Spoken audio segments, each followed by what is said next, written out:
आगामी नाशिक मनपा निवडणुकीच्या पार्श्वभूमीवर पोलीस ठाण्याच्या वरिष्ठ निरीक्षकांची खांदेपालट करण्यात आली असून यामध्ये नाशिक रोड, पंचवटी, भद्रकाली या पोलीस ठाण्यांचा देखील समावेश आहे। आगामी नाशिक मनपा निवडणुकीमध्ये कायदा सुव्यवस्था आणि गुन्हेगारांवर नियंत्रण ठेवण्याचे पोलिसांसमोर आव्हान असणार आहे। त्या अनुषंगाने नाशिक पोलीस आयुक्त संदीप कर्णिक यांना मिळालेल्या गृह खात्यांच्या सूचनेप्रमाणे बदल्या करण्यात आल्या। यामध्ये पंचवटी पोलीस स्टेशनचे वरिष्ठ पोलीस निरीक्षक मधुकर कड यांची अंबड पोलीस ठाणे येथे बदली करण्यात आली।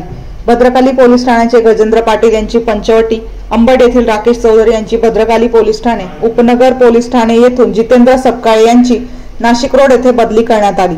जयंत शिरसाट यांची देवळाली पोलीस ठाणे येथून कॅम्प उपनगर येथे बदली करण्यात आली। मोहन कारंडे यांची चुंचाळे पोलीस चौकी येथून अंबड पोलीस ठाणे येथे दुय्यम निरीक्षक म्हणून बदली करण्यात आली। विश्वास पाटील यांची सातपूर पोलीस ठाणे येथून चिंचोळे पोलीस चौकी येथे बदली करण्यात आली। संजय पिसे यांची नियंत्रण कक्षामधून आडगाव पोलीस ठाणे येथे बदली करण्यात आली। सचिन खैरनार यांची आडगाव पोलीस ठाणे येथून अंबड येथे दुय्यम निरीक्षक म्हणून बदली करण्यात आली। श्रीनिवास देशमुख यांची भद्रकाली पोलीस ठाणे येथून देवळाली कॅम्प येथे प्रभारी म्हणून नियुक्ती करण्यात आली। अशोक गिरी यांची नाशिक रोड पोलीस ठाणे येथून सरकारवाडा पोलीस ठाणे येथे दुय्यम निरीक्षक म्हणून बदली करण्यात आली। तसेच राकेश हांडे यांना पुढील आदेश येईपर्यंत नियंत्रण कक्ष येथे ठेवण्यात आले।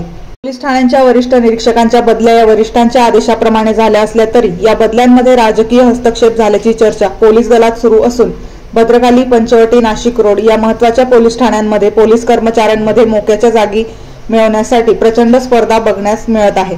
रोखोक पोलीस टाइम्स न्यूजसाठी आशा मोरे, कर्डक, नाशिक। आमच्या YouTube चॅनलला सबस्क्राइब करा, लाईक करा। अशाच नवीन बातम्या आपल्याला पाहायला मिळतील।